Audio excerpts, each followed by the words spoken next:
Hello everyone, চলে এসেছি আবার একটা মিনি ব্লগ নিয়ে। তো আমাদের এখানে একটা দোকান আছে, সেখানে অনেক দিন থেকেই শুনছি যে কম্বো প্যাক দিচ্ছে 99-এ। তো ফাইনালি আজকে নিয়ে এসছে দোকানটা, আজকে মানে খোলা পেয়েছে তো নিয়ে এসছে। তো দেখো সব কম্বো প্যাকে কী আছে, মানে 99 টাকায় এই যে এইটা বিরিয়ানি হাফ প্লেট, আর হচ্ছে এই যে হাফ প্লেট চাউমিন। তো চাউমিনের মধ্যে চিকেন দেওয়া ছিল, আর হচ্ছে একটা মানে কী বলবো, মোগলাই 4 পিস মোগলাই ছিল, আর একটা আলু দিয়ে মোগলাইয়ের তরকারিও ছিল। তো এই যে হচ্ছে মোগলাইয়ের তরকারি, আর একটা প্যাকেটে ছিল ঘুগনি, আর ছোট্ট পুচকে একটা চিকেন পকোড়া। তো সেগুলোকে আস্তে আস্তে আমি নামিয়ে নিচ্ছি। আর এই যে ছোট্ট বাটিতে ঘুগনি রেখেছি, আর মোগলাইয়ের তরকারি। তো রনি তো ওর ফেভারিট জিনিস সব একসাথে দেখে তো ওর মানে খুব খুশি। তো কম্বো প্যাকটা খারাপ ছিল না। আর এখানে রয়েছে আবার স্যালাড, শসা আর পেঁয়াজ কুচানো ছিল।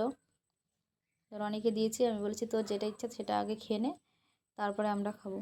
তো মোটামুটি যা